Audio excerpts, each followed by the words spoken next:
Les Lillois, si vous voulez faire partie des clubs français européens cette saison et suivre Monaco, Brest, Paris, Lyon et Lens, il va falloir serrer les boulons, peut-être faire plus, récidiver la même performance du jour, récidiver le même rendu de copie du jour, et vous serez en phase de poule.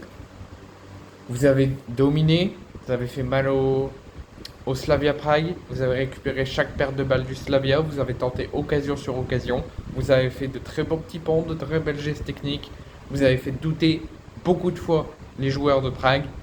Prague ont aussi tenté des choses, ont aussi construit des choses, mais c'était beaucoup trop faible face à des Lillois d'expérience de Coupe d'Europe, des Lillois plus forts, des Lillois plus armés.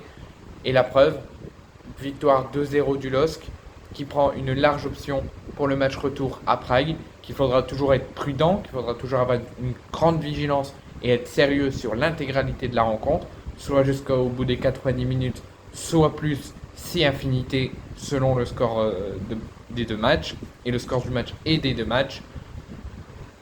Les Lillois se sont imposés 2-0 ce soir, but de Jonathan David à la 52e, passe décisive de Jonathan David pour le but de Zegrova à la 77e. Les Lillois gagnent la première manche au stade du Hainaut de Valenciennes pour l'acte 1. Il y aura l'acte 2 à Prague, il y aura l'appui des supporters de Prague, il y aura l'appui de l'atmosphère de Prague, du stade de Prague. Donc il va falloir qu'ils soient sérieux, qu'ils ne se mettent pas dans l'attention qu'il y aura très probablement.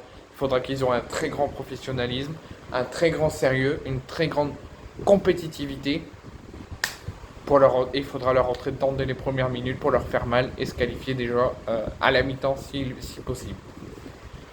Au niveau des statistiques de la rencontre, 16 tirs en 90 minutes pour les Lillois, 7 cadrés. Bon, petit manque d'efficacité mais très léger et encore largement la faveur des Lillois et une domination lilloise.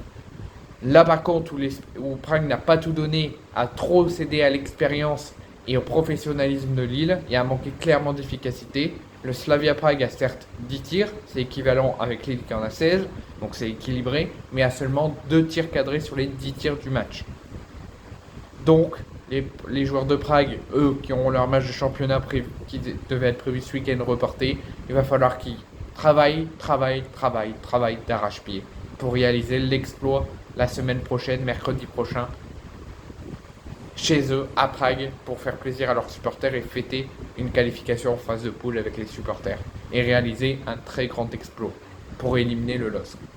Parce que s'ils rendent la même copie, s'ils manquent clairement d'efficacité comme ils ont manqué là, s'ils n'ont pas mis tout ce qu'ils devaient mettre ce soir, ils passeront pas en phase de groupe.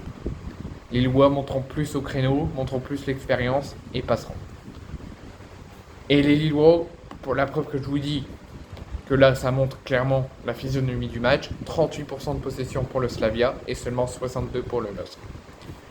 Les compositions, 5-4-1 pour le LOSC, pour Ino Genesio, Lucas Chevalier dans les cages, défense à 5 avec Thiago Santos à gauche, Gudmundsson à droite, défense à 3, Thomas Meunier, Diakité et Alexandro, milieu à 4, Zegrova, Haraldsson, Benjamin André et Cabella, et Jonathan David à la pointe de l'attaque, tout seul. Côté Slavia Prague, 3-4-3, Ginski dans les cages, Zima, Ogbu et Oles en défense pour une défense à 3, milieu à 4, Diouf, Zakilis, Manuspus et Dorley, et attaque à 3, Provoud, Chori et Trens. Sur le banc lillois, il y avait du monde, et quasiment la grande partie des jeunes.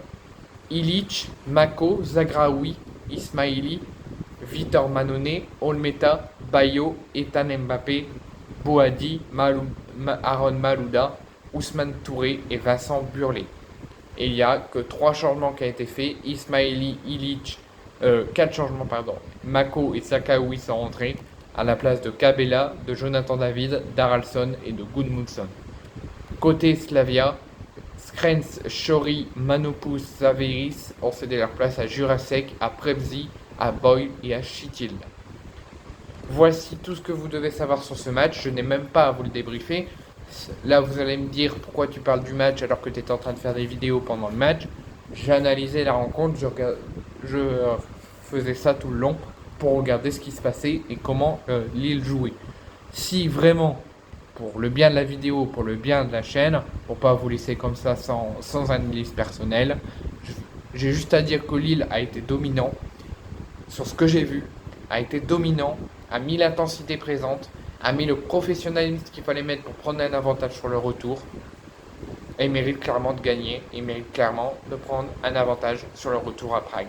Il faudra juste récidiver la même performance, rectifier rien du tout parce que tout a été, être sérieux, être professionnel, ne pas rentrer dans l'atmosphère euh, de Prague houleux, ne pas rentrer dans la tension qu'il y aura très certainement, être professionnel sur les 90 voire plus si affinité, et on veut vous voir en phase de poule. Parce que là, sur ce que vous faites jusqu'à maintenant et encore aujourd'hui, vous le méritez clairement.